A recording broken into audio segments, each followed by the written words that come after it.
जय माता दी। Welcome to all of you my study channel study with Santosh. आज हम लोग बात करेंगे सामाजिक परिवर्तन की एक महत्वपूर्ण अवधारणा आधुनिकीकरण के बारे में। आज का टॉपिक बीए समाजशास्त्र के साथ साथ समाजशास्त्र विषय से पीजीटी, यूजीसी नेट और असिस्टेंट प्रोफेसर की तैयारी कर रहे परीक्षार्थियों के लिए भी विशेष रूप से उपयोगी होगा। आज के इस टॉपिक पर चर्चा करने से पहले हम चाहेंगे कि आप अपने साथ एक कॉपी और पेन भी रख लें, जिससे जो भी ज़रूरी जानकारी आपको मिले उसे साथ साथ नोट करते चलें। तो आइए हम लोग शुरू करते हैं और जानने का प्रयास करते हैं कि आधुनिकीकरण क्या है। जैसा कि हम सब जानते हैं, आधुनिक समाज में अनेक सामाजिक आर्थिक परिवर्तन उत्पन्न हुए हैं जो वास्तव में आधुनिकीकरण की देन कहे जा सकते हैं। आधुनिकीकरण की अवधारणा का प्रयोग मोटे तौर पर परिवर्तन की एक वैश्विक प्रक्रिया को स्पष्ट करने के लिए किया जाता है। यहाँ पर ध्यान रखना जरूरी है कि विशेष रूप से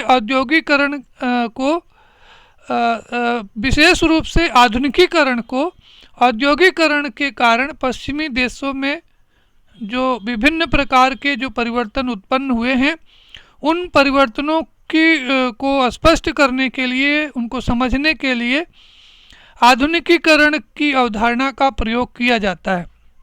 इसके अलावा उपनिवेशवाद के बाद विकासशील देशों में, एशियाई देशों में जो विभिन्न प्रकार के सामाजिक, आर्थिक, राजनीतिक परिवर्तन उत्पन्न हुए हैं, उन परिवर्तनों को स्पष्ट करने के लिए भी कभी कभी आधुनिकीकरण की अवधारणा का प्रयोग किया जाता है। यहाँ आपको ध्यान रखना जरूरी है कि समाज वैज्ञानिकों ने यानी समाजशास्त्रियों ने आधुनिकीकरण को सामाजिक परिवर्तन की एक प्रक्रिया के रूप में परिभाषित किया है, एक परिवर्तन की प्रक्रिया माना है।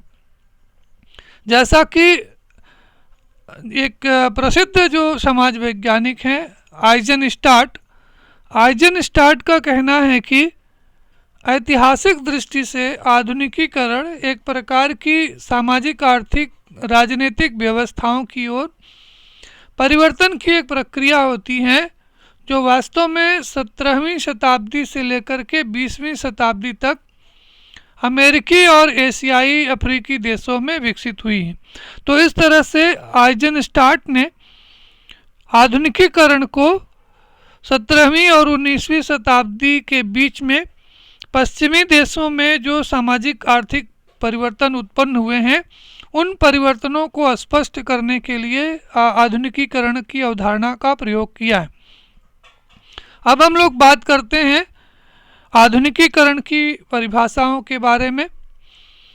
तो जैसा कि हम सब जानते हैं कि आधुनिकीकरण को विभिन्न समाज वैज्ञानिकों ने विभिन्न रूपों में स्पष्ट करने का प्रयास किया है। तो इस कारण से आधुनिकीकरण के बारे में समाज वैज्ञानिकों में वैचारिक विभिन्नताएं देखने को मिलती हैं। लेकिन इन सभी परिभाषाओं से एक महत्वपूर्ण बात ये स्पष्ट होती है कि आधुनिकीकरण की जो अवधारणा है उसका संबंध वैज्ञानिक मूल्यों से होता है।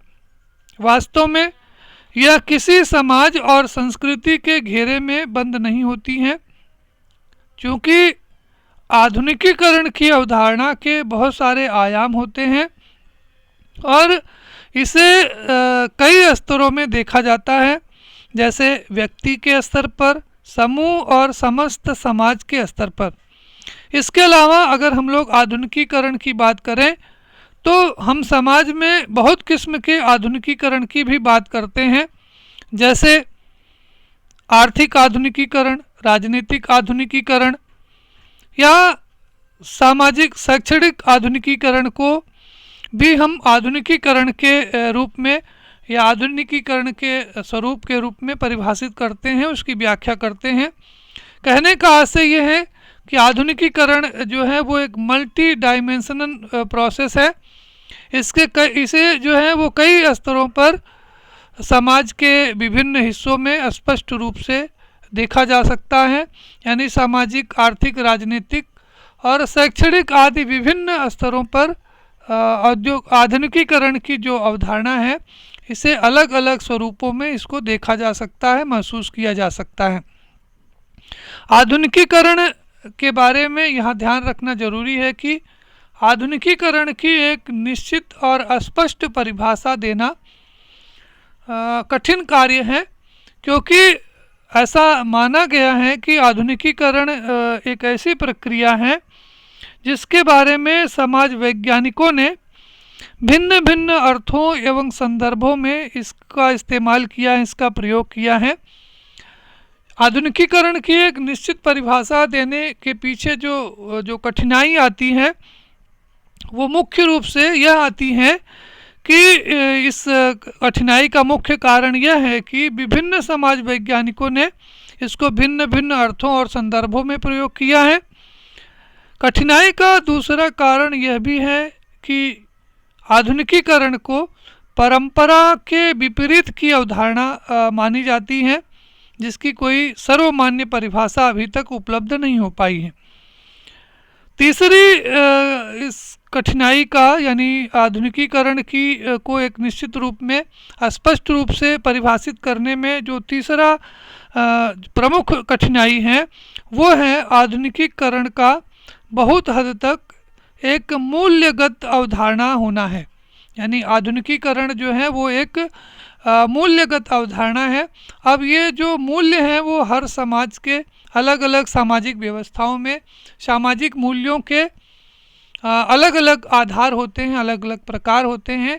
तो इस कारण से जो आधुनिकीकरण की जो अवधारणा है वो अलग अलग समाजों में अलग अलग स्तरों पर इसको अलग अलग स्वरूपों में इसको देखा जाता है, माना जाता है। इस कारण से आधुनिकीकरण के बारे में कोई स्पष्ट दृष्टिकोण या स्पष्ट परिभाषा उपलब्ध नहीं है। हालांकि यहाँ आपको अवगत होना चाहिए कि आधुनिकीकरण की एक निश्चित परिभाषा देना असंभव नहीं है। विभिन्न समाज वैज्ञानिकों ने अपने विचारों के माध्यम से, अपने परिभाषाओं के माध्यम से आधुनिकीकरण की प्रक्रिया को स्पष्ट करने का प्रयास किया है। इसी कड़ी में एक प्रसिद्ध समाज वैज्ञानिक अल्तास ने अपनी पुस्तक मॉडर्नाइजेशन एंड सोशल चेंज में आधुनिकीकरण को एक ऐसी प्रक्रिया के रूप में परिभाषित किया है जिसके द्वारा उनका ये कहना है कि आधुनिकीकरण एक ऐसी प्रक्रिया है जिसके द्वारा वैज्ञानिक ज्ञान का समाज में प्रसार होता है और जिससे समाज में व्यक्तियों के जीवन स्तर में सुधार होता है। तो इस तरह से अल्तास ने आधुनिकीकरण को वैज्ञानिक ज्ञान के प्रसार और व्यक्तियों में जीवन स्तर में सुधार उत्पन्न करने, सुधार में परिवर्तन लाने की प्रक्रिया के रूप में इसे परिभाषित किया है।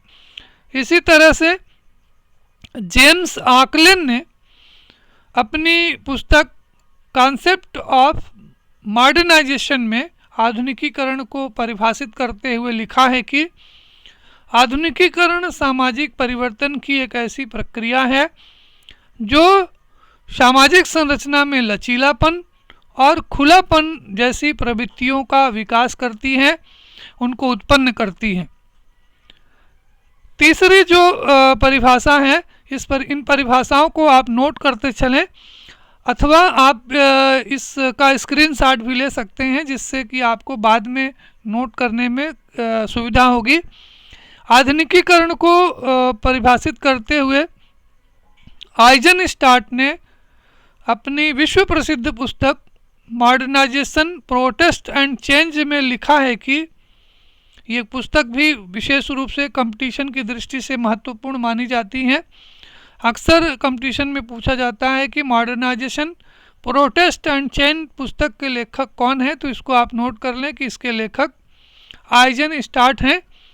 इस पुस्तक में आइजनस्टाट ने आधुनिकीकरण की प्रक्रिया को स्पष्ट करते हुए अपने शब्दों में बताया है कि आधुनिकीकरण किसी समाज अथवा देश के सामाजिक, आर्थिक, राजनीतिक, सांस्कृतिक एवं पारिस्थितिकीय क्षेत्रों में परिवर्तनों से संबंधित है। यानी आइजनस्टाट के शब्दों में आधुनिकीकरण जो है वो सामाजिक, आर्थिक और सांस्कृतिक परिवर्तनों से संबंधित एक प्रक्रिया है। इसी कड़ी में प्रोफेसर योगेंद्र सिंह का जो दृष्टिकोण है, योगेंद्र सिंह की एक पुस्तक है जो कंपटीशन की दृष्टि से भी बहुत महत्वपूर्ण है, एस्से ऑन मॉडर्नाइजेशन। इस पुस्तक में योगेंद्र सिंह जी ने आधुनिकीकरण को एक सांस्कृतिक प्रत्यय के रूप में परिभाषित किया है, स्पष्ट किया है, जो उनके अनुसार समाज में तार्किकता, वैज्ञानिक प्रगति एवं मानवता की सार्वभौम दृष्टिकोण को प्रदर्शित करती है। इसी तरह से डेनियल लर्नर ने आधुनिकीकरण के अंतर्गत नगरीकरण में वृद्धि, आधुनिक शिक्षा का प्रसार, संचार साधनों का विकास, आर्थिक विकास एवं प्रति व्यक्ति आय में वृद्धि को एक मुख्य तत्व के रूप में विद्यमान बताया है। यानी डेनियल लर्नर ने आधुनिकीकरण के अंतर्गत मुख्य रूप से 4 प्रक्रियाओं का उल्लेख किया है। ये जो उनका दृष्टिकोण है, उनकी प्रसिद्ध पुस्तक the passing of traditional society में उल्लेखित है, उसमें देखा जा सकता है, जिसमें डेनियल लर्नर ने आधुनिकीकरण को वास्तव में इन 4 प्रक्रियाओं या 4 प्रवृत्तियों से संबंधित माना है। इसके आगे हम लोग बात करते हैं आधुनिकीकरण के विभिन्न आयामों की। तो जैसा कि हम सब जानते हैं कि आधुनिकीकरण एक बहुआयामी प्रक्रिया है, मल्टी डायमेंशनल प्रोसेस है, और इसके साथ ही यह किसी प्रकार के मूल्यों से जुड़ी हुई नहीं होती है। लेकिन कभी कभी आधुनिकीकरण का प्रयोग अच्छाई या इच्छित परिवर्तन के लिए भी किया जाता है। ऐसा देखा गया है कि प्रायः आधुनिकीकरण को पश्चिमी देशों में होने वाले परिवर्तनों के संदर्भ में परिभाषित किया जाता है। कुल मिलाकर के आधुनिकीकरण जो है वो एक मूल्यनात्मक और गुणात्मक परिवर्तन से जुड़ी हुई प्रक्रिया है, और आधुनिकीकरण की प्रक्रिया के 5 प्रमुख आयाम होते हैं, जिनमें से पहला है प्रौद्योगिकी यानी टेक्नोलॉजी, दूसरा है आर्थिक, तीसरा है राजनीतिक, चौथा है सामाजिक, और 5वां आधार है मनोवैज्ञानिक यानी साइकोलॉजिकल। तो इस तरह से आधुनिकीकरण की जो प्रक्रिया है, जो बहुआयामी प्रक्रिया है, और मोटे तौर पर ये जो प्रक्रिया है वो सामाजिक सांस्कृतिक जीवन में या व्यक्तिगत जीवन में इन 5 प्रकार के परिवर्तनों, 5 प्रकार के बदलावों से जुड़ी हुई होती हैं। अब हम लोग बात करते हैं आधुनिकीकरण के कारकों की। तो आधुनिकीकरण के कारकों के अंतर्गत आधुनिकीकरण, जैसा कि स्पष्ट है कि आधुनिकीकरण जो है वो एक ऐसी प्रक्रिया है जो बहुआयामी है, मल्टी डायमेंशनल है। तो स्वाभाविक रूप से जो आधुनिकीकरण है वो उसके विभिन्न कारक हैं। अलग अलग कारकों के द्वारा आधुनिकीकरण की प्रक्रिया को प्रभावित करने का कार्य किया जाता है। यहाँ पर आपके सुविधा के लिए मायरन विनर का दृष्टिकोण प्रस्तुत किया गया है। मायरन विनर ने अपनी पुस्तक modernization the dynamics of growth में आधुनिकीकरण के 5 प्रमुख कारक बताए हैं, जो आपको स्क्रीन पर दिख रहे होंगे, जिसमें से उसमें पहला है शिक्षा, दूसरा उन्होंने संचार को बताया है, तीसरा राष्ट्रवादी विचारधारा, चौथा है करिश्माई नेतृत्व, और 5वां है अपीड़क सरकारी प्राधिकार।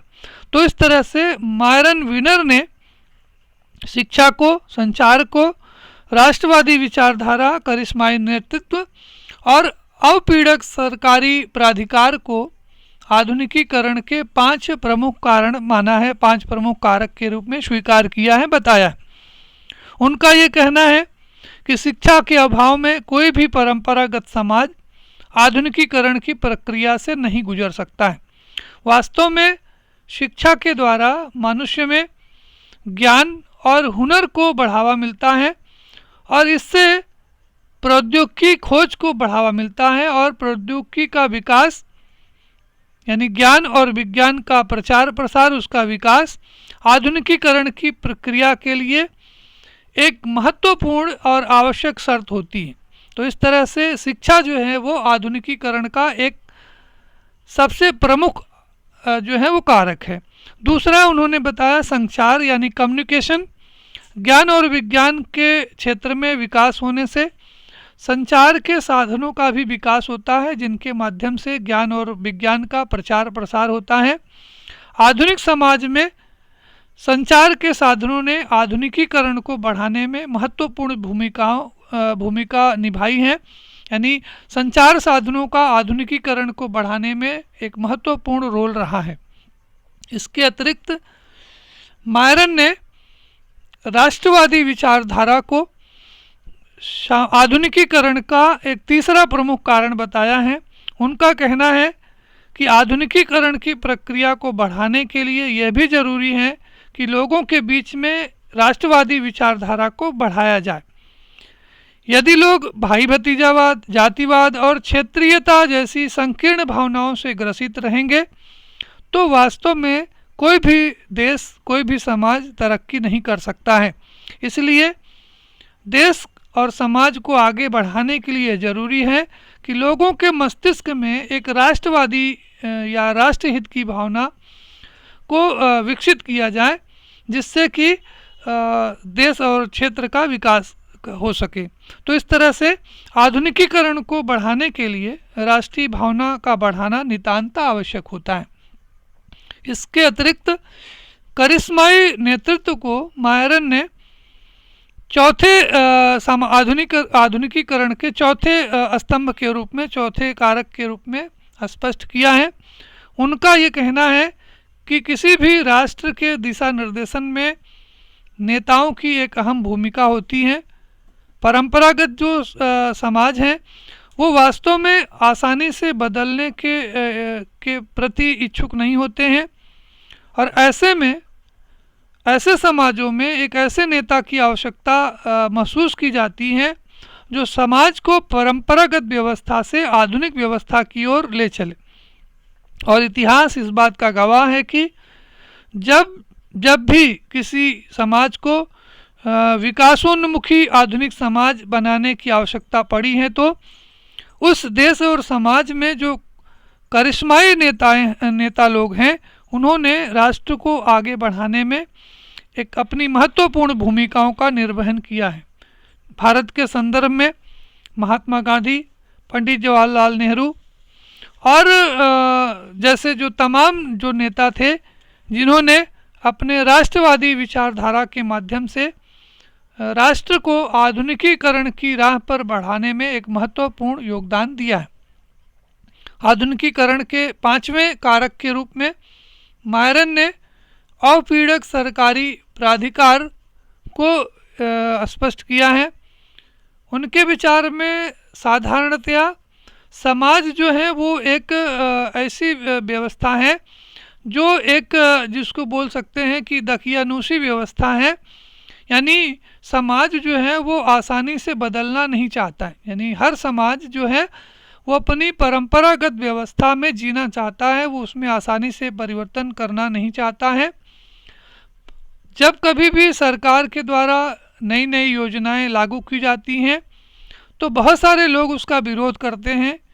यानी वो उन नई चीज़ों को, नए नियमों को, नए कानूनों को में विश्वास नहीं करते हैं बल्कि अपने जो परंपरागत जो विचार हैं, कार्य प्रणालियाँ हैं उसमें ज़्यादा ही विश्वास करते हैं।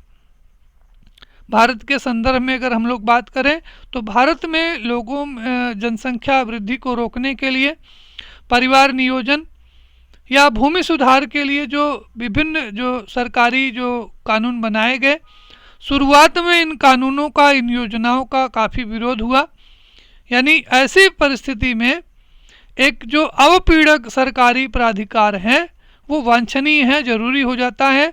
यानी सरकार को कई बार अपनी योजनाओं को बलपूर्वक लागू करना पड़ता है। इसी कारण से इसको एक अवपीड़क सरकारी प्राधिकार की संज्ञा दी जाती है। यानी जब सरकार जो है वो अपनी जो महत्वाकांक्षी जो महत्वपूर्ण जो योजनाएं हैं जो जिससे कि क्षेत्र और समाज का विकास हो सकता है, इन योजनाओं को लागू करने के लिए जब बल का प्रयोग करती हैं तो उसे हम अवपीड़क सरकारी प्राधिकार कहते हैं। और इसके द्वारा ही समाज में कुछ लोग इसको स्वीकार कर लेते हैं या उनको स्वीकार करना पड़ता है। और जब कुछ लोग स्वीकार कर लेते हैं तो धीरे धीरे ये समाज में उसे सामाजिक स्वीकृति मिल जाती है। तो यहाँ पर आपको ये ध्यान रखना जरूरी है कि मायरन विनर द्वारा जो ये आधुनिकीकरण के 5 कारक बताए गए हैं वो अपने आप में पूर्ण नहीं है। यानी मात्र इन्हीं कारकों के आधार पर हम आधुनिकीकरण की प्रक्रिया को स्पष्ट नहीं कर सकते हैं। ये 5 कारक ही परंपरागत समाज को आधुनिक समाज के रूप में परिवर्तित नहीं कर सकते हैं। वास्तव में औद्योगिकरण, आधुनिक शिक्षा, वैज्ञानिक और प्रौद्योगिकी विकास आदि कुछ अनेक ऐसे अन्य कारक हैं जो आधुनिकीकरण की प्रक्रिया को तीव्र करने में महत्वपूर्ण भूमिकाओं का निर्वहन करते हैं। तो इस तरह से ये जो मायरन विनर का जो दृष्टिकोण है वो संकुचित दृष्टिकोण है, क्योंकि इन 5 कारकों के द्वारा हम आधुनिकीकरण की प्रक्रिया को सही रूप में स्पष्ट नहीं कर सकते हैं, उसकी व्याख्या नहीं कर सकते हैं।